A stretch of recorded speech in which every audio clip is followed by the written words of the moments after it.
Salam sukses.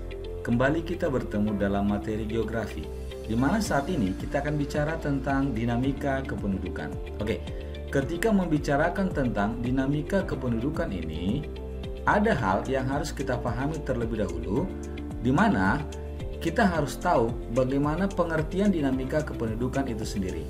Bahwa dinamika kependudukan itu merupakan perubahan jumlah penduduk di suatu wilayah dari waktu ke waktu. Oke, ketika bicara tentang hal ini, dinamika kependudukan, ada beberapa faktor-faktor nanti yang akan memengaruhinya. Yang pertama adalah perkembangan jumlah penduduk, yang kedua pertumbuhan penduduk, yang ketiga fertilitas dan mortalitas, yang keempat komposisi penduduk, dan yang kelima persebaran penduduk. Kita akan membahas satu persatu dari faktor-faktor yang memengaruhi ini. Yang pertama, kita akan lihat bicara tentang faktornya adalah perkembangan jumlah penduduk. Oke, bicara hal ini, kita awali dari Perang Dunia Pertama dan Perang Dunia Kedua. Di mana di sini terjadi dinamika dan gejolak kependudukan. Oke, di sini nanti kita lihat wilayah perkembangan penduduknya terbagi menjadi 3 bagian. Eropa dan Amerika Serikat, kondisi penduduknya sudah terkendali. Eropa Timur, Afrika Utara, Amerika Latin, Jepang, kelahiran itu tinggi. Selainnya di luar tadi ini semua, angka kelahiran dan kematian tinggi.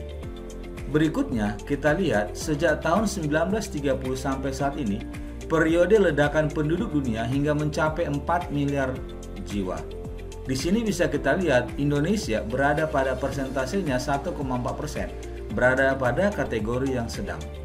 Oke, kemudian pada saat dikatakan nanti dia Indonesia mengalami perubahan komposisi penduduk dari waktu ke waktu, sehingga pada saat itu jumlah penduduk kita kurang lebih 52,3 juta jiwa. Nah, hal ini menyebabkan pemerintah berupaya mengatasi permasalahan kependudukan. Pertanyaannya adalah apa upaya yang dilakukan oleh pemerintah? Yang pertama, menentukan batas terendah usia perkawinan, laki-laki 21 tahun, wanita 19 tahun. Kemudian mengadakan program keluarga berencana dan NKKBS, norma keluarga kecil bahagia sejahtera. Kemudian yang ketiga, penambahan sarana dan prasarana pendidikan. Oke, itu dia. Faktor yang berikutnya, faktor kedua adalah bicara tentang pertumbuhan penduduk. Ketika bicara pertumbuhan penduduk, kita akan lihat ada beberapa nanti ya di sini penggolongannya. Yang pertama adalah pertumbuhan penduduk alami. Bicara pertumbuhan penduduk alami itu adalah angka kenaikan dan penurunan penduduk yang dipengaruhi oleh kelahiran dan kematian. Kemudian yang kedua, pertumbuhan penduduk total. Pertumbuhan penduduk total itu merupakan kenaikan dan penurunan jumlah penduduk yang diperhitungkan berdasarkan jumlah kelahiran, kematian, dan migrasi. Kemudian yang ketiga, pertumbuhan penduduk geometri. Itu merupakan pertumbuhan penduduk yang sifatnya bertahap. Dan yang keempat, pertumbuhan penduduk eksponensial. Pertumbuhan ini merupakan pertumbuhan yang bersifat langsung dan terjadi secara terus-menerus. Itulah faktor yang kedua, pertumbuhan penduduk. Kemudian kita melihat faktor yang ketiga, yaitu kelahiran atau sering disebut dengan fertilitas.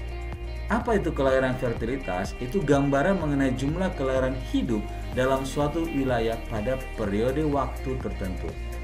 Bahwa kelahiran atau fertilitas terbagi menjadi beberapa bagian. Yang angka kelahiran kasar atau CBR, crude birth rate. Ini menunjukkan banyaknya bayi yang lahir hidup dari setiap 1000 penduduk. Kemudian angka kelahiran umum GFR, growth fertility rate. Itu menunjukkan jumlah komposisi bayi lahir hidup dari setiap 1000 penduduk wanita usia reproduktif dalam periode tahun tertentu. Kemudian angka kelahiran menurut kelompok umur ASFR, Age Specific Fertility Rate, menunjukkan angka kelahiran yang lebih khusus, memperhitungkan jumlah wanita yang berpotensi melahirkan pada rentang waktu dan usia tertentu. Inilah ketika kita bicara faktor kelahiran. Berikutnya kita akan melihat Faktor yang ketiga bicara tentang kematian atau sering dikatakan dengan mortalitas. Bicara faktor ini nanti kita lihat terlebih dahulu apa itu kematian atau mortalitas. Itu merupakan suatu peristiwa menghilangnya semua tanda-tanda kehidupan secara permanen. Ada 3 hal nanti yang akan kita bahas di sini. Yang pertama adalah angka kematian kasar, Truth Death Rate atau CDR. Kalau ini merupakan menunjukkan kematian yang memperhitungkan seluruh penduduk dengan jumlah penduduk yang meninggal dunia per 1000 penduduk. Yang kedua, angka kematian menurut umur tertentu, ASDR, Age Specific Death Rate, menunjukkan jumlah penduduk meninggal dunia dari 1000 penduduk pada usia tertentu. Dan yang ketiga, angka kematian bayi, Infant Mortality Rate atau IMR. Ini menunjukkan jumlah bayi meninggal dari 1000 bayi yang lahir hidup pada periode tahun tertentu. Oke.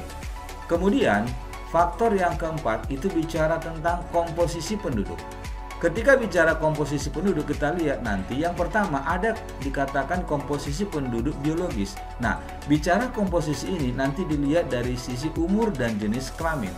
Yang kedua, komposisi penduduk sosial dilihat dari tingkat pendidikan dan status perkawinan. Berikutnya, ketiga, komposisi penduduk ekonomi dilihat dari lapangan pekerjaan, jenis pekerjaan, dan tingkat kepadatan penduduk. Dan yang keempat, komposisi penduduk geografis.